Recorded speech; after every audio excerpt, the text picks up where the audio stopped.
सभी लोग कहते हैं कि इंसान की 3 बेसिक नीड्स होती हैं, रोटी, कपड़ा और मकान।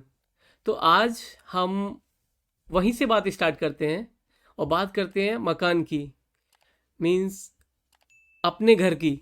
क्योंकि अपना घर अपना होता है और अपना घर सपनों का घर होता है। वो सपना जो हमने ज़िंदगी भर से संजो के रखा हुआ है और उस सपने को पूरा करने के लिए हमने ज़िंदगी भर से अपने पैसों को इकट्ठा करके रखा हुआ है। और उस सपने में हमने अनगिनत बार उन सपनों की उड़ान से कई बार छोटे छोटे फूलों को चुन के बहुत अच्छे से संजो के रखा हुआ है और कई बार हम उसे चेंज करते रहते हैं।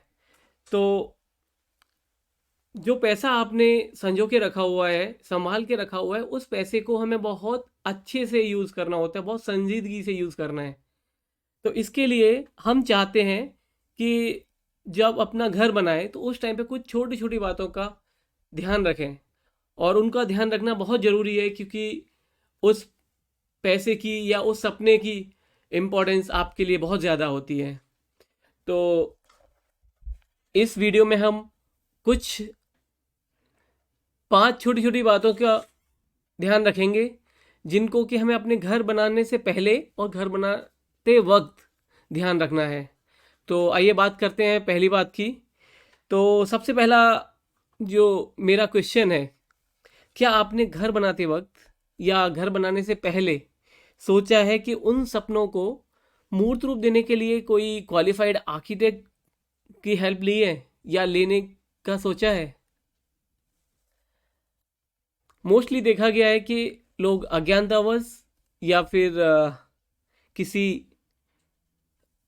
और वजह से आर्किटेक्ट्स की हेल्प नहीं लेते हैं और या फिर इन चीज़ों को अवॉइड कर देते हैं और किसी अनक्वालिफाइड अनरजिस्टर्ड पर्सन की हेल्प लेते हैं, जैसे कि कॉन्ट्रैक्टर्स मीन्स ठेकेदारों के।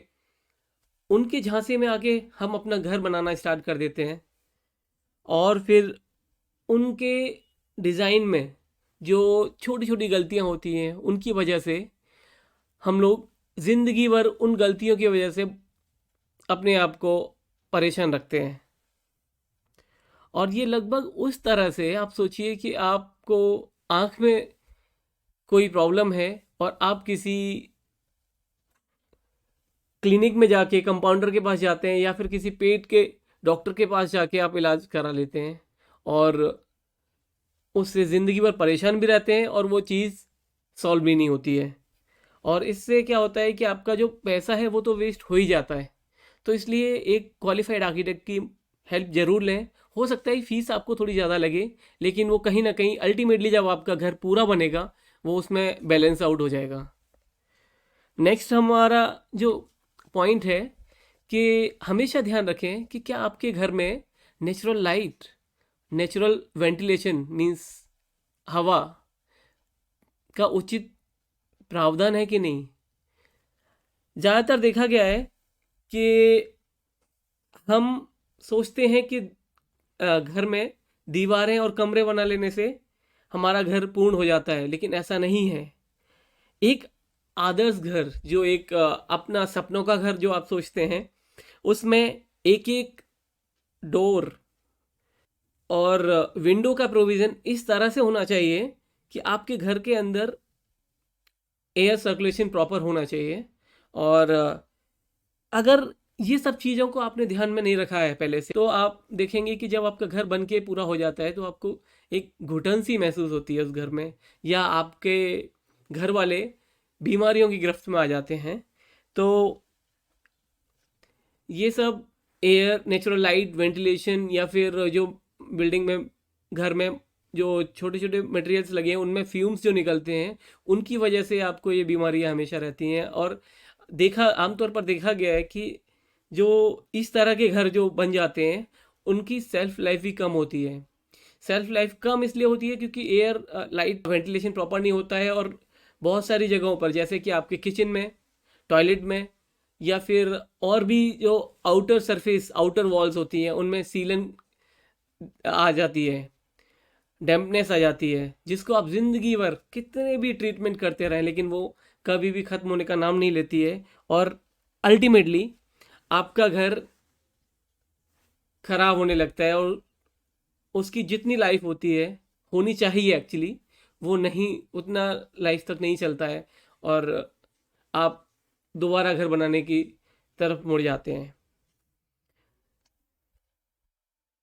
इस वीडियो में या फिर इस चैनल के माध्यम से मैं इस तरह की डेली लाइफ और अपने ज़िंदगी को संवारने के लिए क्या क्या पॉइंट्स को हमें ध्यान रखना चाहिए, मैं बातें करता रहूँगा।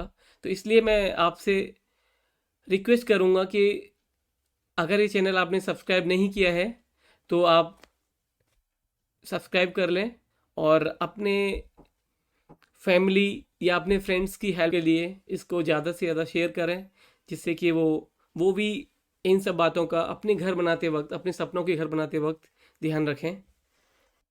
तीसरी बात मैं पूछूंगा कि क्या आपके घर का डिज़ाइन फंक्शनल है या फिर उसमें जो प्रॉपर प्रोविजंस होने चाहिए थे वो हैं।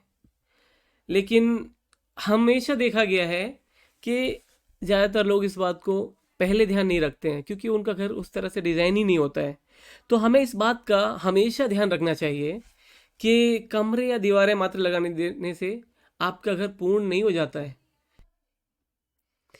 एक आदर्श घर में एक एक दरवाज़ा, खिड़की, अप्लाइंसेस या फिर फर्नीचर कहाँ पर प्लेस होगा, उसका प्लेसमेंट सब पहले से ही उसका प्रोविज़न होता है। और अगर इन सब बातों का आपने पहले से ध्यान नहीं रखा तो ये अल्टीमेटली आपका घर का जो डिज़ाइन है वो फंक्शनली फेल हो जाएगा, आपको घर अस्त व्यस्त नज़र आएगा। और एक और मैं बात बोलूँगा, बहुत इंपॉर्टेंट बात बोलूँगा कि हर घर में हर स्पेस की एक सेंक्टिटी होती है, अपनी गरिमा होती है, उसको ध्यान रखना चाहिए। मीन्स उनका arrangement between the spaces, connectivity किस तरह की है वो सब भी ध्यान देनी चाहिए। जैसे कि किचन का arrangement with respect to drawing room, living room, क्या कनेक्टिविटी होगी, बेडरूम का टॉयलेट से या फिर ड्राइंग रूम का बाहर के स्पेसिस से किस तरह से, या फिर कुछ आपने लैंडस्केपिंग या ग्रीन प्लांट्स आपने लगाए हुए हैं उनके साथ किस तरह की कनेक्टिविटी होगी, इन सब चीज़ों का भी ध्यान रखना चाहिए। अगर आप इन सब चीज़ों का ध्यान रखेंगे तो आपका घर एक वेलकमिंग, ओपन और well connected with the nature नज़र आएगा, जो कि बहुत ज़्यादा इम्पॉर्टेंट है।